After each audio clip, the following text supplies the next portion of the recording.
اور اس سے کہہ دیا کہ ابھی وہ یہاں سے چلی جائے۔ مجھے غصہ آیا ہوا ہے، میں بلا وجہ اس پہ غصہ نہیں کرنا چاہتا۔ میری یہ بات سن کے وہ بھی غصے میں آ گئی اور وہ کھانے کی ٹرے اٹھا کے باہر چلی گئی۔ میرا دماغ گھوم رہا تھا۔ وہ چلی گئی تھی، اسے کوئی فرق نہیں پڑا تھا کہ میں اس سے ناراض ہوں۔ وہ میری بات نہیں مان رہی تھی، میرا دل پھٹ رہا تھا۔ مجھے سمجھ نہیں آ رہی تھی کہ آخر میں کروں تو کیا کروں۔ اب تو مجھے یہ لگ رہا تھا کہ زاریہ سے شادی کرنا میری زندگی کی سب سے بڑی غلطی تھی۔ کاش مجھے شادی سے پہلے پتا ہوتا کہ وہ اس طرح کی لڑکی ہے تو میں ساری زندگی کنوارا رہتا مگر اس سے شادی نہ کرتا۔ مجھے بہت زیادہ بھوک بھی محسوس ہو رہی تھی۔ آفس سے آنے کے بعد میں نے پانی کا ایک گھونٹ بھی نہیں پیا تھا اور اب میں نے کھانا بھی نہیں کھایا تھا۔ وہ کمرے سے باہر چلی گئی تھی اور میں کمرے میں بیٹھا رہ گیا تھا۔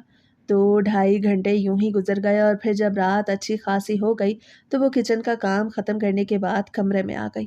وہ بیڈ پہ سونے لگی تو میں نے جلدی سے رخ دوسری طرف کر لیا اور اپنے ناک کو دونوں ہاتھوں سے پکڑ لیا۔ مجھے وہ بو بڑی ہی ناگوار لگ رہی تھی، جیسے اس نے اپنے سر پہ سوار کیا ہوا تھا۔ میں دل ہی دل میں سوچ رہا تھا کہ میرا کیا بنے گا۔ وہ تو نہ ہی میری کوئی بات مان رہی تھی اور نہ ہی خود کو سنوار رہی تھی۔ کمرے میں اندھیرا تھا، شاید وہ سو چکی تھی لیکن میں جاگ رہا تھا۔ مجھے نیند نہیں آ رہی تھی۔ یہی سوچ سوچ کے میرا دماغ پھٹ رہا تھا کہ کیا مجھے ساری زندگی ایسے ہی گزارنی ہوگی۔ میں گھٹ گھٹ کے جیتے اب تھک چکا تھا۔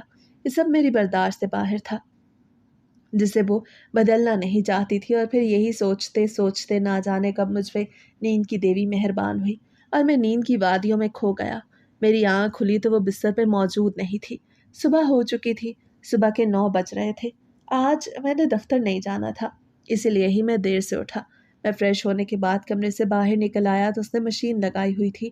وہ کپڑے دھو رہی تھی، جس میں سارے کپڑے میرے ہی تھے۔ نہ وہ زیادہ کپڑے اپنے دھوتی تھی اور نہ ہی پہنتی تھی۔ ہفتہ ہفتہ تو وہ ایک ہی سوٹ پہنے رکھتی تھی اور آج پورے 1 ہفتے بعد اس نے اپنا سوٹ بدلا۔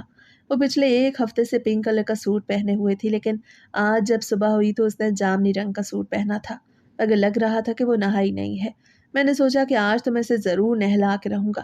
میں اسی وقت گیا اور اس سے کہا کہ زاریہ تم نے کپڑے تو بدل لیے، اگر تم نہا لیتی تو تمہارا کیا بگڑ جاتا؟ حالت دیکھی ہے اپنی، کتنی میلی ہو رہی ہو۔ میں بے انتہا غصے میں بات کر رہا تھا، میرے سر پہ صرف اور صرف غصہ سوار تھا۔ میں اس سے کتنی مرتبہ پیار، محبت، ہمدردی، ہر لحاظ سے بات کر چکا تھا، لیکن وہ میری بات سنتی ہی نہیں تھی۔ میری بات سن کے وہ کہنے لگی کہ ہاں ہاں، آپ زیادہ صاف ستھرے نہ بنے۔ میں بھی ابھی یہی سوچ رہی تھی کہ کپڑے دھونے کے بعد بھی میں نہا لوں گی۔ آپ کو کیا لگتا ہے ساری دنیا میں آپ ہی صاف ستھرے ہیں؟ آپ تو دوسروں کو ہر وقت میلا سمجھتے ہیں۔ یہ کہتے ہوئے وہ کپڑے مشین سے باہر نکالنے لگی تو میں اپنا سا منہ لے کے رہ گیا۔ اس سے تو مجھے ایسے جھڑک دیا جیسے میں نے کوئی غلط بات کہہ دی ہو۔ میں جانتا تھا وہ موقع دے کے جھوٹ بول رہی ہے۔ اگر سچ مجھ سے نہانا ہوتا تو وہ کپڑے کیوں تبدیل کرتی؟ اب خدا کا شکر کہ آج اس نے دوپہر میں نہا ہی لیا۔ نہانے کے بعد جب وہ باتھ روم سے نکلی تو مجھے ایسا لگا وہ زاریہ نہیں کوئی اور ہے۔ وہ صاف ستھری کچھ عجیب ہی لگ رہی تھی، کیونکہ اسے مجھے میلا دیکھنے کی عادت پڑ گئی تھی۔ ہفتے میں کبھی کبھار وہ ایسے ہی صاف ہو جاتی تھی اور مجھے اچھی بھی لگنے لگتی تھی۔ شکل و صورت بھی اچھی ہی تھی، وہ صرف اور صرف اپنا خیال نہیں رکھتی تھی۔ اب میری یہ دعا تھی کہ بس وہ ہر وقت خود ہی نہا لے اور مجھے یہ نہ کہنا پڑے، لیکن ایسا نہ ہوا۔ وقت گزرتا گیا، اب دوبارہ سے 1 ہفتہ ہو چکا تھا۔ اسے نہ ہی کپڑے تبدیل کیے اور نہ ہی وہ نہائی تھی۔ بس وہ ہر وقت خود کو شال میں لپیٹے رکھتی اور سردی سردی کرتی رہتی۔ آج پھر سے ہفتے کا دن تھا اور علی نے مجھ سے کہا تھا کہ میں نے اتوار کے دن اپنی بیگم کو لے کے ضرور آنا ہے۔ اسے میسج کیا تھا اور میں نے میسج کا یہ رپلائی دیا تھا کہ اگر فارغ ہوں گا تو ضرور آؤں گا۔ اس کے بعد نہ ہی اس نے کوئی سوال کیا اور نہ ہی میں نے کوئی جواب دیا۔ مجھے نہیں معلوم تھا کہ وہ میرے گھر پہ آنے والا ہے۔ اگر مجھے معلوم ہوتا کہ وہ میرے گھر پہ آ رہا ہے تو میں اپنی بیوی کو کہیں چھپا دیتا، مگر ایسا نہ ہوا۔ دوپہر کو دروازے پہ دستک ہوئی۔ میں صحن میں بیٹھا چائے پی رہا تھا اور وہ کچن میں کوئی کام کر رہی تھی۔ اچانک سے دروازے پہ دستک ہوئی تو میں حیران رہ گیا کہ اس وقت کون ہو سکتا ہے۔ ویسے ہمارے گھر میں کسی بھی وقت کوئی نہیں آتا تھا۔ اس محلے میں میرا کوئی رشتہ دار تھا ہی نہیں، کیونکہ میں نے اپنا پچھلا محلہ چھوڑ دیا تھا۔ یہاں پر ہمیں کوئی نہیں جانتا تھا۔ میں چارپائی سے اٹھا اور دروازہ کھولنے کے لیے پہنچ گیا، لیکن جیسے ہی میں نے دروازہ کھولا تو مجھے ایسا لگا کہ ابھی میں زمین بوس ہو جاؤں گا۔ وہاں پر کوئی اور نہیں بلکہ علی کھڑا تھا، اور وہ اکیلا بھی نہیں تھا، ساتھ اس کی بیوی بھی کھڑی تھی۔ انہوں نے مجھے سلام کیا اور گھر کے اندر داخل ہو گئے۔ میں نے اپنے چہرے پہ مصنوعی مسکراہٹ سجا لی۔ علی کہہ رہا تھا کہ میری بیوی نے کہا ہے کہ ہم اسپیشل جا کے تم لوگوں کو بلاوا دے کے آتے ہیں، ایسے تو تم آنے والے نہیں، وہ کہہ رہے تھے اور میں چپ چاپ سن رہا تھا۔ پھر میں انہیں اپنے ساتھ اپنے کمرے میں لے آیا۔ کمرے میں آ کے مجھے بڑا برا محسوس ہوا۔ کمرے میں ویسے تو ہر چیز ٹھیک پڑی تھی، مگر ایک جگہ پہ کپڑوں کا ڈھیر لگا ہوا تھا۔ کچھ دیر پہلے اس نے کپڑے دھوئے تھے اور پھر خشک ہونے کے بعد یہیں پہ آ کے پھینک دیے۔ میں نے محسوس کیا کہ علی کی بیوی ان کپڑوں کے ڈھیر کو دیکھ رہی تھی جنہوں نے ایک صوفے کو مکمل طور پہ اپنے قبضے میں لے رکھا تھا۔ مجھے بڑا برا لگ رہا تھا، ایسا لگ رہا تھا کہ اس کے سامنے میری بے عزتی ہو گئی۔ پھر علی مجھ سے پوچھنے لگا کہ یار بھابھی کو تو بلاؤ، ہم خود ان سے کہیں گے کہ وہ ہمارے گھر دعوت پہ آ جائیں۔ جیسے ہی علی نے کہا تو میں اس بات پہ سر ہلاتا ہوا کمرے سے باہر نکل آیا۔ جیسے ہی میں باہر آیا تو وہ کچن سے باہر نکل کے کمرے کی طرف آ رہی تھی۔ اس کے ہاتھ میں پانی کے 2 گلاس بھی تھے جو اسے ٹرے پہ رکھے ہوئے تھے۔ میں نے اسی وقت ہی اسے روک دیا اور اندر جانے کا اشارہ کیا تو وہ کچن کے اندر چلی گئی۔ میں بھی اس کے پیچھے پیچھے پہنچ گیا۔ اس کی حالت ایسی نہیں تھی کہ وہ ان لوگوں کے سامنے جاتی، لیکن میں کیا کرتا، وہ لوگ اس سے ملنا چاہتے تھے، اسے ساتھ لے جانا بھی تو ضروری تھا۔ میں نے اس سے کہا کہ تھوڑا بہت اپنا حلیہ درست کر لو، دوپٹے کو اچھے طریقے سے سر پہ لپیٹ لو، تمہارے میلے بال نظر نہیں آنے چاہیے۔ اس نے میری بات سن تو لی مگر مانی نہیں۔ وہ غصہ کرتی ہوئی بغیر پانی اٹھائے کچن سے باہر نکل آئی اور کہنے لگی میں تو ایسے ہی جاؤں گی، اور پھر وہ ایسے ہی چلی بھی گئی۔ میں بھی کچن میں ہی کھڑا تھا، مجھے بڑا برا لگ رہا تھا۔